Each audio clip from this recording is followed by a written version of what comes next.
Everyone. Appreciate you. Oh, I was holding my mom, would say, take your hat off. It's so good to be here with you. Please forgive my voice. It's just finally coming back and just really a delight to be here. First, I just want to say, here's to the mayor. Having had just a couple of things, having had the chance to work with her and work in Boise over the years, that there's something about what courageous leadership looks like when it protects people who are routinely othered. And to create a community of inclusion in a society that often is trying to other people and say, well, we're one of these and you're not one of those, is an act of courage. And the way she's bringing respect and dignity and inclusion to those who are othered is significant, besides all the things that she's doing in a content way to create a greater quality of life. I think one of the things that the mayor knows is the difference between human capital and social capital. Human capital is what you can do. Social capital determines what you will do. And she knows how to unleash the discretionary energy of citizens to make things happen. And I think that's what good leadership looks like. So here's to the mayor on that.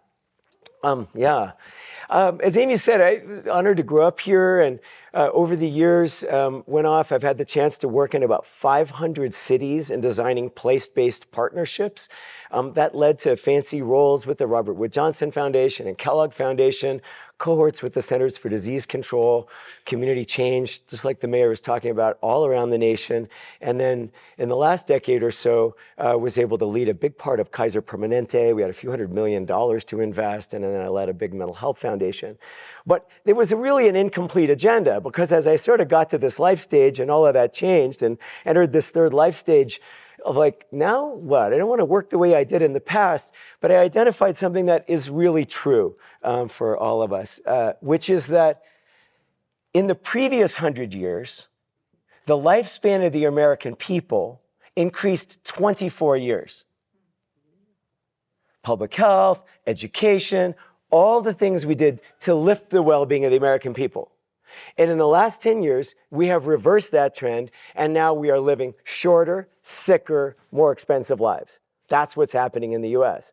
The Fed and a lot of us are concerned because how do you build a nation when its people are faring less well? So what's the nature of the issue, right? Half the kids in this country are born eligible for Medicaid. I don't know how you feel about Medicaid, but half of the kids in the country are Medicaid eligible in this state, which means, poverty, lack of opportunity, all the things that we know are in front of those kids. You can't build a healthy nation if half of the kids don't have an opportunity infrastructure. So we're here all in for nature, and I'm excited that this morning is embracing human beings as part of nature in the mutuality and reciprocity that we know is really this. So it's all sacred, and I think our kids are asking the question, what's it going to be? What's it going to be? On our watch, how are we stepping up to this change? As we've said in this very room before, what are we going to love into being for our kids? Our fates are intertwined. And if you think your kids, a lot of us have, our kids are good. Our fates are so, there's no good for our country if half the kids don't have opportunity. So that's what we're focused on. For 40 years, I've been focused on how do you measurably increase population level well-being. Well-being adjusted life years is a wonky measure for that. We can't change what we've inherited, but we sure as heck can change the legacy we leave to the future. And it's either going to be one of dignity and inclusion and opportunity, or of exclusion and othering that doesn't really allow that to happen, right? We know that this is the challenge before us. And we also know that 80% of what creates health has nothing to do with medical care. So as you sort of think about kind of, what's the nature of the problem, it's not around sick care. It's around how do you create communities as gardens to grow people in, right? So I'm on the board of the National Academies of Sciences Forum for Children Wellbeing. I've been on it for a decade. It's where the science is on what works. I know there's a bit of an attack on science right now. Some people are afraid of the truth.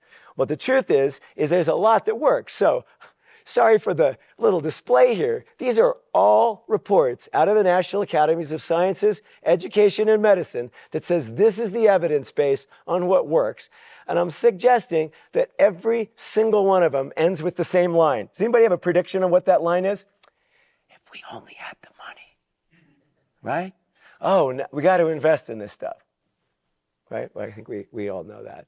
So at the Federal Reserve, they invited me as a visiting scholar to create a design team. We now have 150 people, about 12 universities, people from across the country in these kind of domains, really asking the question of what kind of innovations could change that trajectory. So investing in Flourishing is a civil society initiative nested in the Fed with a bunch of partners in it who is asking this question of how do we create new access to existing capital markets on the logic of the capital markets. A lot of us, we got to change the way the capital markets work. Well, that's a beautiful idea. We're actually trying to figure out how to use them the way they are because we think that there is. And secondly, we need to make sure that every kid has a shot. Every kid. That should be a value. Every kid and family has the opportunity to realize their potential. So our demonstration is in Ohio. We've got 2/3 of the lives of people from Ohio in the demonstration site to ask, how do you bring commercial capital to the Youth Developmental Life course and do it in a way that it actually has local authority, local ownership, local sovereignty. So it's not running on the rules of Wall Street and empire, it's running on the rules of community, but with Wall Street money. A very important distinction here. Hamilton County, where Cincinnati is, in the 3-state region just north of Kentucky, and our colleagues up in Columbus at Nationwide Children. Those are the anchor institutions, multi-billion-dollar organizations that are looking at the well-being of their community. Half are thriving and half are struggling, right? And to look at this, how do we change the trajectory on that? And the bigger question is, how do we leverage all the social capital? Back what I was saying, what people can do, right? What they're capable of, and how you liberate trapped assets. How do you kind of bring together? So that's our demonstration. I want to hear this, and then I'm going to give you a quick example. Here's what needs to change. Fundamentally, multi-sector organizations focused on child and youth flourishing. The mayor described what she's doing. And I say with great respect to Boise, most communities in the country, they may not be as good as what's happening in Boise, have something like that going. There's not a community in the country that doesn't have a collaborative trying to improve well-being. But a lot of them are a bit anemic. Secondly, integrated solutions, incentives to solve the wrong pocket problem, which I'll describe in a second, new financing measures, and how do you take the savings that are saved from Medicaid and corrections and foster care and all of this money you wouldn't spend if lives are saved. How do you bring that money up front to invest it? That's a fundamental issue. So here's what we know. Poor youth outcomes cost a lot of money. When I was an executive at Kaiser, we had 15 million members. 5% of the members drove 50% of the cost. The most high-suffering people in this country with multiple chronic conditions, usually a mental health issue that's making it difficult to change chronic disease. This is what the MAHA people better understand. There is no chronic disease change unless you address underlying mental health. This is a really important piece if you want to unlock that. All these people, and it all impacts on this. But the truth is that if you do these things right, the savings is in state Medicaid. The savings is in corrections. It's off somewhere. It's the wrong pocket. The money is sort of saving somewhere else. So here's the model, this innovation that I'd like to share. I am not advocating on building stadiums. That is not what I'm talking about here. But let's imagine we were on city council and the voters said, we want you to build one, because there's a mechanism for this. You take $100 million from Wall Street, you write a municipal bond, and it comes into Boise or Ada County, right, or whatever, Blaine County, and you bring the cash in to build the stadium. Now, this is not a particularly novel idea because we all know how this stuff works. You build the stadium, and then you have all these revenue streams.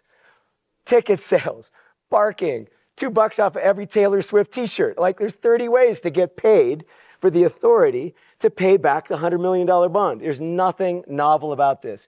Trillions in capital move into these kind of municipal bond structures all the time on the rules of Wall Street. Cool.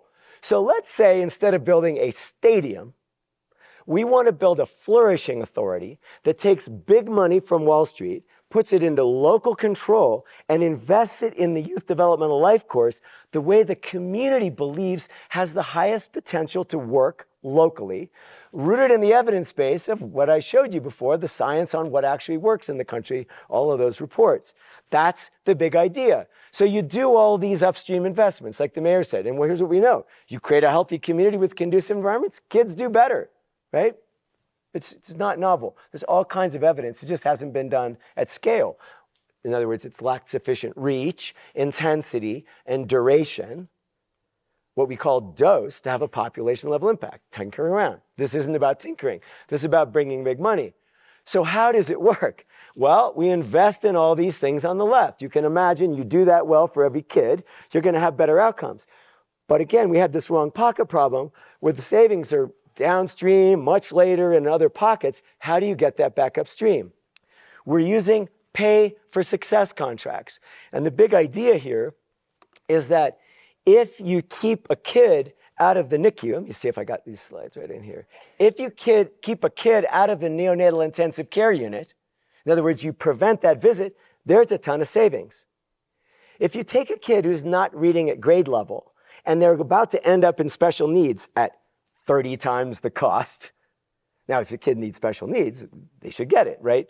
But if you have a kid that just can't read, but they end up in special needs classes, it's very expensive. But if you keep them in that class, there's more savings. You keep the kid out of law enforcement. You keep the kid out of foster care. $37,000 to raise a kid at home, $250,000 to keep a kid in foster care, right? So if you can keep that kid, in other words, there's all these savings. Nobody's ever figured out how to monetize it. Pay for success contracts do that, where you write contracts with these organizations who, when they save the money, pay the authority back to pay the bond back. And it's not just one, like Salt Lake, we all saw the early reading thing, one pay for success contract. Not enough return to please Wall Street. But if you start stacking these pay-for-success contracts, like the Hello Family folks did with Bloomberg and other money in Spartanburg, South Carolina, you start monetizing all this savings, and with the pay-for-success contracts, bring it back to the local authority and pay back the bond. This is a game changer, and I'll share this. But in other words, you've got investors who make the investment in a local flourishing council, which coordinates and structures and manages the risks, makes the investments, right? The service provider's investments, you do all the things to support the population, you measure the heck out of it, and you create the thing, you take the savings back to the flourishing council and you pay back the bond. This is an innovation that will change the way finance goes to the human development. So, I know our time is short here, so these are the teams that we have. If you're interested in this kind of financing that we've used on climate and green energy and other things and how we're doing this, please let me know. We think that rooted in the evidence base and with commercial capital, we have the chance to change the trajectory of young people in this country, making sure that every kid has a shot at their God-given potential and create a nation of young, thriving people that is worthy of our future and is worthy of this beautiful nature that we are trying to protect because we are part of that. Thank you very much.